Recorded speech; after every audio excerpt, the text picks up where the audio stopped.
So I just went on CVP's website and I priced the new C400 camera, which has just been announced during the week. And it's coming in at €7,165, ex-VAT, okay, without the VAT, which suits me.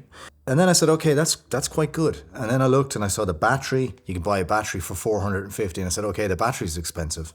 And then I saw that the battery is actually included in the camera. And so is the screen, so is the handle, so is a lot of stuff. And I'm saying to myself, this is a lot of camera for $7,000. Hi everyone, I'm Hugh Sweeney back with another video, and I want to chime in on the brand new C400 from Canon. I'm not an expert in this type of camera by any means. I haven't had any camera similar. In fact, I haven't even had the C70. I felt like getting it, but I went with the R5C. I'll talk about that soon. Now in this video, guys, I'm not going to download B-roll from the previously done videos. You've seen it already, you know about this camera. Also, I'm not going to go into detail about all the different features and list off what this camera can do. You guys know what this camera is all about. And as I said, I am not an expert. I just want to chime in with a few little pointers. So what do I like about this camera? Well, firstly, you know, there's a few things that they've included in it that make a lot of sense, and I think they're great additions to a camera, especially coming in at the price that this camera is available at, which is, you know, honestly for me, only just over $7,000, as I said. It's got built-in NDs, which is great. That takes a lot of hassle away from, you know, certain scenarios where you're constantly, you know, if you're switching lenses. And I'll talk about the 24 to 105 on this camera as well, the new one. It also has the triple base ISO thing. I think that 12,800 is just a beautiful landing point for an extended ISO. The 3,200 is fantastic in the R5C. I've loved that. It's the perfect, you know, ramp up from 800 to 3,200. So 12,800. That is going to be very, very useful. And that's actually going to be good for things like wildlife, which I'll talk about soon now as well. Now it's a 6K camera. That's kind of nice. 8K is better if you're, you know, punching in on the sensor, like you're going to S35 and even S16. I find that on the R5C, those punching into those two cropped modes gives you great resolution. You're sacrificing a little bit of that with the 6K. I'll talk about it in a second. But yeah, look, 6K, I just think it's all around the perfect resolution for a camera.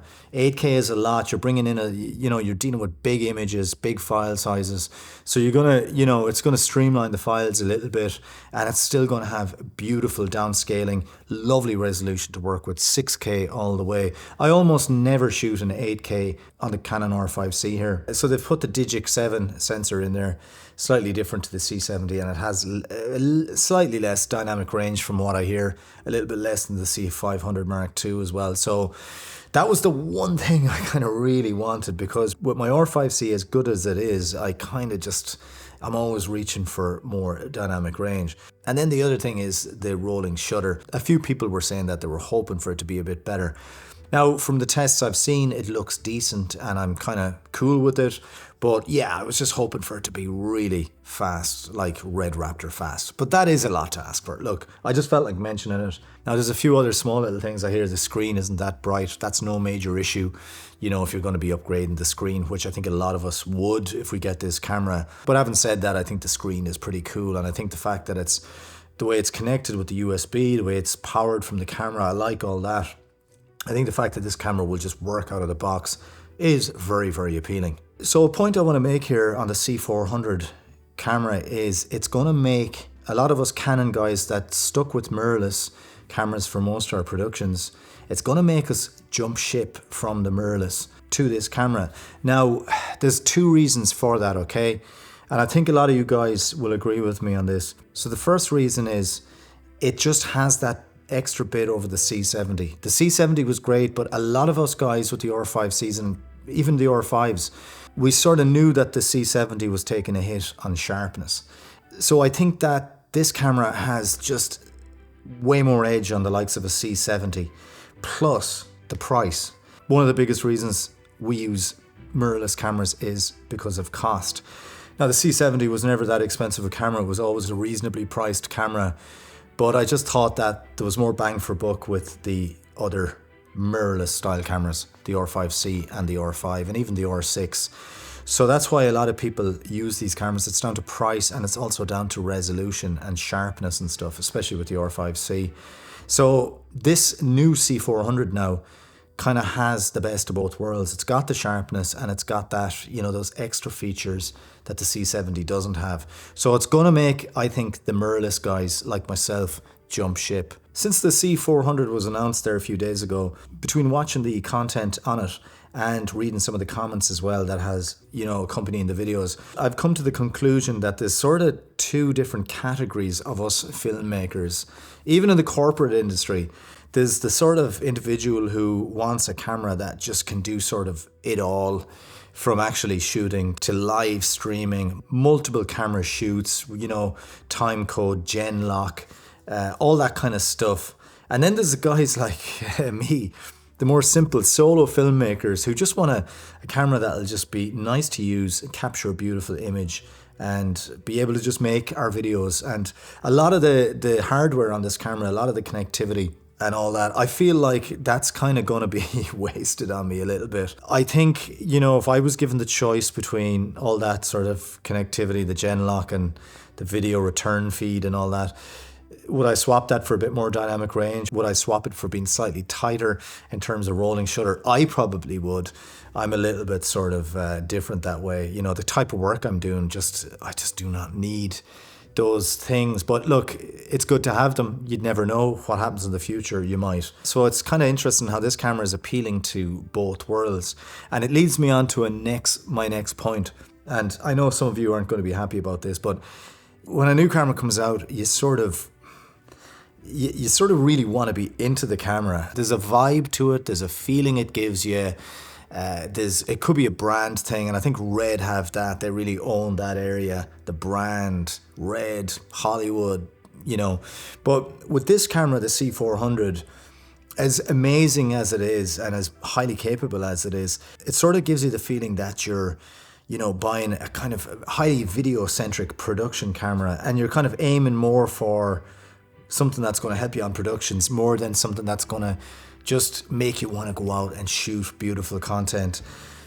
Again, that's why, you know, there's something about the Reds, the color science, even though I don't own one, the color science, the codecs, you know, the landscape of Red, the fact that it's just a really simple, minimal setup. I just think that the C400, you're going into a sort of a different kind of corporate video looking camera. Now you can put this down to camera snobbery and all that, but I just wanted to mention it. It's a small thing. Now the camera has those mini XLR inputs, no big deal to me. It's for me, I'd be spoiled with having two of those on a camera. I'd be really thrilled because, you know, syncing up is a little bit of a pain. I've deliberately left this in shot here to get to my next point. This thing is just so convenient. This is the f3 zoom. Picked it up lately. I was really stuck. My other recorder packed in, I got this, and it's great. But one thing I will say about this, since the day I bought it, I have not gone near the settings in this. It is just stuck on whatever I've set it at, and it's perfect. And that's down to the 32-bit floating point. Once you record audio in 32-bit floating point, you will not really want to go back to having to, you know, make sure you're not clipping and monitoring that way. And so these recorders kind of have us spoiled. So with the C400, it doesn't have the 32-bit floating point. Can that be? I don't think so. Can it be added in sorry for being so dumb. In a firmware update? I don't think so. It's probably down to the chip or something, is it? This chair is making noise. I would love to get more into wildlife filmmaking, and that's kind of why one reason I got the R5C as well, because it's good for that.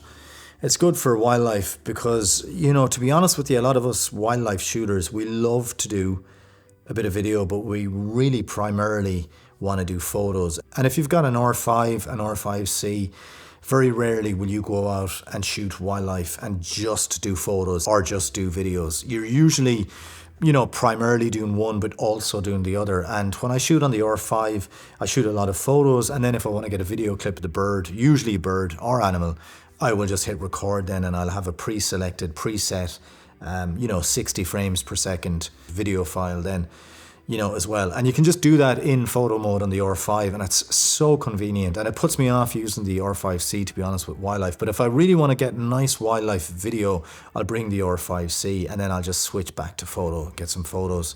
But the thing is, with the C400, you know, it's a video camera solely. Now, I don't really know much about the focus in the C400 yet.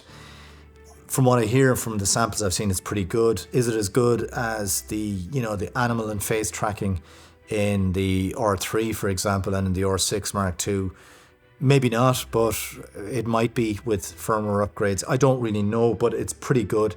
And from what I hear, it's a hell of a lot better than the R5C, which I'm used to. A lot of wildlife guys will want to manually focus. And if I'm shooting stationary objects, definitely I will always manually focus, and I'll zoom right in and I'll make sure the eye is pin sharp. But when a bird or, you know, something is flying, well, a bird, it's not going to be something else really, is it? Bats, haven't filmed them yet.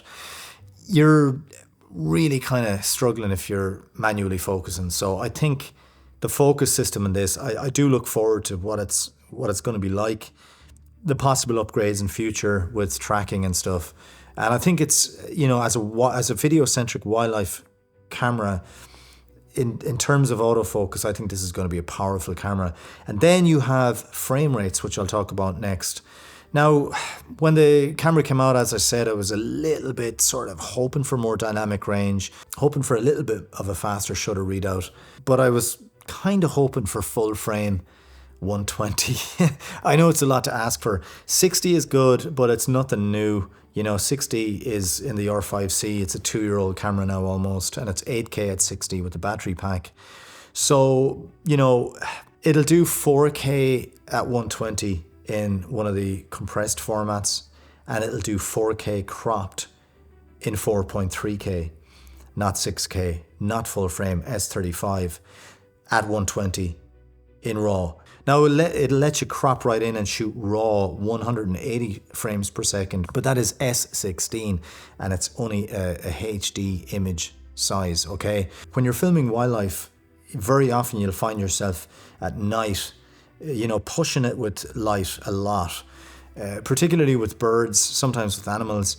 But yeah, it's a good thing to have a camera that works well in low light. And that third base ISO 12800 is a fantastic feature to have for wildlife filmmaking. It just gives you that extra little bit. I've been caught out a few times where I've really had to just stretch the grade on a clip of a bird or an animal late in the evening, and it's just ruined it. So this is great. This ISO thing is great for wildlife. Now let me ask you guys a question. A lot of you will know more about the specifics in this camera than I do, okay? It's a full frame 38.4 by 20.2 sensor, okay, millimeters. So it's saying here that the total pixels of the sensor is 6202 by 4300, but it gives you 6000 by 3164. So the highest file size you will get out of this is 3164. In other words, from what I can tell is it doesn't shoot open gate on the sensor. So I'm kind of a little bit unsure about that. So there's a lot of, from what I can see, vertical space in the sensor that isn't used after you output the image. Will this camera be able to shoot open gate? Am I sounding like an idiot? I have no idea. Please feel free to correct me on that. Now, Canon have a few pretty cool lenses coming out. We all know that, you know, there aren't as many options as with Sony, but we're getting there, and I think the RF glass is great. I like the look of the new 35mm. Will I get it? I don't know. But the 24-105, which was released a few months ago, the hybrid, you know, video-centric lens that's also a perfectly capable photography lens, that to me is very enticing on this camera. I didn't get it at the time. I felt that, you know, it was a little bit expensive for me. I have the 24-70. It's a heavier lens, it's a bigger lens, it's going to be more awkward to use in certain scenarios like on a gimbal and stuff. So with the new C400 now, that lens is all of a sudden becoming like, okay, right, this is going to be the business. You are so well equipped with this setup. You have the ability to shoot from 24-105 on full frame. 24 is really wide.